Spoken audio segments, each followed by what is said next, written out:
Hello and welcome. Today I would like to show you how I recorded the patch Andromeda Station for Pigments, which is also part of my first Patreon exclusive sound pack that I made for Pigments.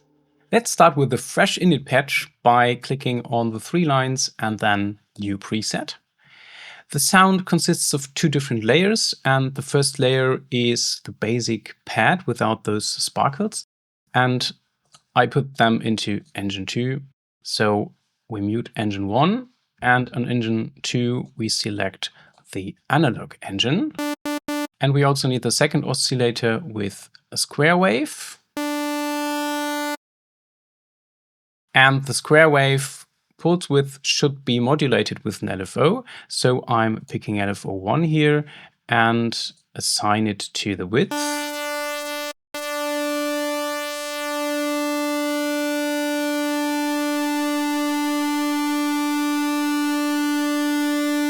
And bring up the rate and set it to triangle mode. This is of course very harsh, so we need to bring in the filter. Usually it's set to the classic low pass 24 dB mode. I selected a different filter here. I went for the Jupiter low pass filter. And brought it to something like this. And of course, this needs to be modulated with an envelope. You can find the envelopes here in the envelope tab. Of course, first we need to set the amp envelope to some slower rates. And then I also like to drag the second envelope to the cutoff frequency and modulate it slightly. It's always important to set the release of the filter envelope to a higher amount, because otherwise the sound would cut off after the note is lifted. But something like this, I think, works for this part of the sound. I will now mute Engine 2 and go over to Engine 1. And here in the Wavetable engine, I selected something which you find in the texture folder. It's called DigiChoir. And this one needs to be routed to filter 2. This is very important. We need 2 separate signal chains for the sound to work. So this is now not filter 1, but filter 2. I selected the position somewhere here in the middle. And then I wanted to make it a bit atonal and unharmonic, so I set the unison voice count to 3, but detuned it to something which is like giving me a very strange chord, so that it's more like a noise rather than something you can figure out. And then I used filter 2 to create those sparkles. How is that being done? First, I set the filter mode to bandpass down here. And the idea is to work with very, very high resonance settings. You see that this is quite a nasty sound. But the idea here is to have a second LFO. And the second LFO needs to be set to the sample and hold function. And we also need to set it to a slower rate and then assign it to the cutoff frequency. So every time it jumps to a different pitch, we get this interesting kind of plucky sound.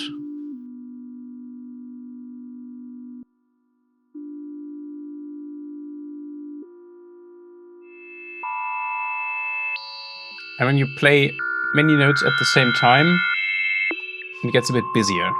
So you can basically determine with the rate how much of those little sparkles you would like to have. If you set it to a very slow rate, you get them not so often, and with a higher rate, they happen more often. Of course, now this is a bit too much, I would say. If you combine those two engines together, then even with a lower volume, why don't I hear anything from engine 1? What's going on? A very important thing. The filter routing needs to be set to parallel and not to serial. Okay, so that was important. Please dial that one all the way up. Now, if you listen to both at the same time, it doesn't sound too nice because the noise layer with the sparkles kind of kills the tonal information of the other layer. So what I'm using here in Pigments is the function generator. This will take some time. First, the rate needs to be set to Hertz. It doesn't need to be in sync with anything. And what I'm doing now is I am creating little ramps or little events, so to say, just by, maybe we can switch off the grid. No, there's a snapping mode that I don't want. Where is it? This one, I think. Yeah, and I'm basically drawing just freely without any idea of what I'm doing. I'm adding those tiny things here. And now the volume of filter 2 needs to be set to 0 so that we don't hear anything anymore. But when I drag the function generator to the volume, see what happens when the little dot moves up here? We should have a sound. Unfortunately, we don't. Why is this? Because it's too quiet? Aha, yeah, it was just too quiet. I'm sorry.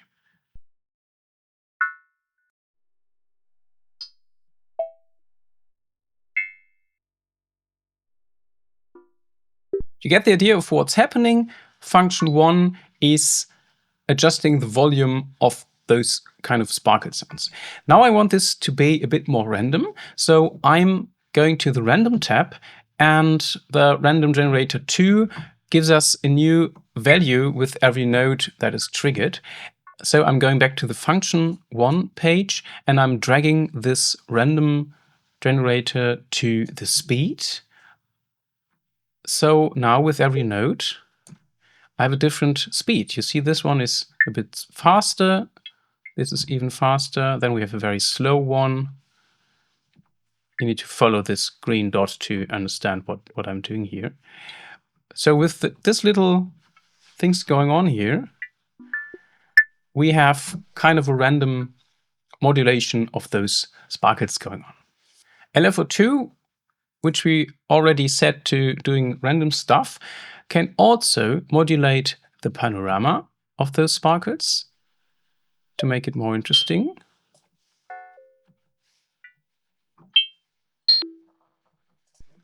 And to make it even more random, I'm taking LFO3 to a slower rate, also in free running mode, and this modulates the speed of LFO2.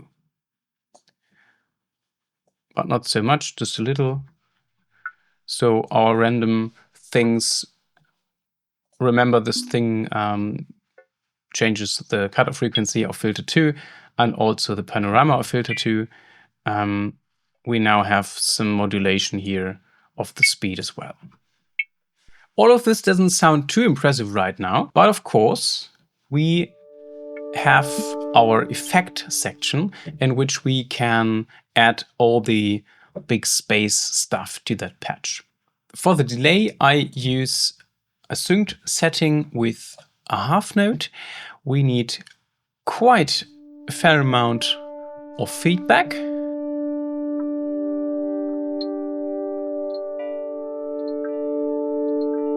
And you can already hear how those sparkles feed into the echo. It would also be possible to set it to ping pong mode.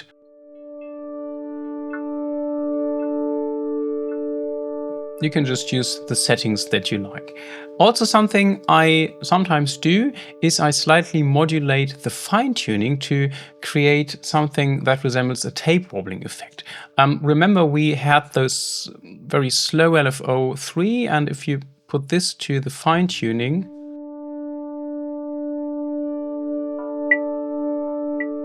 you get an interesting tape wobble effect. After that, of course, we need a big reverb. I must personally say that the Pigments reverb is not my favorite kind of reverb. I will later show you another free reverb that you can use instead. But let's first use the internal reverb mode. So size needs to be big. Decay needs to be very long.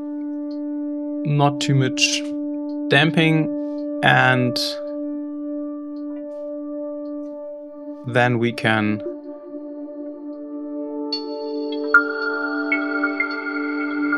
already go.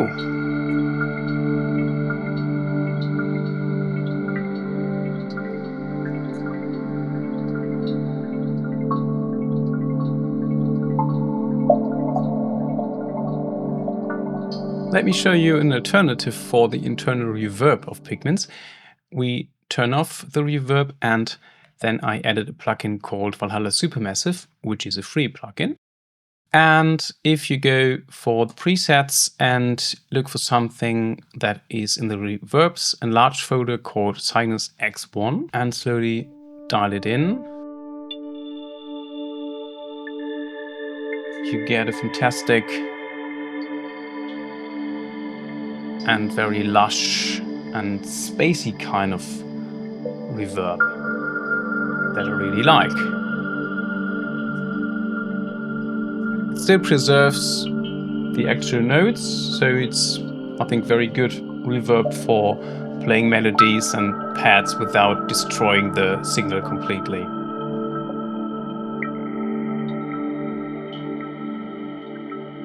So this is it for today. Thanks a lot for watching. Like I said, this patch is part of my sound pack that I released on my Patreon page. You can have a look and see if you want to join.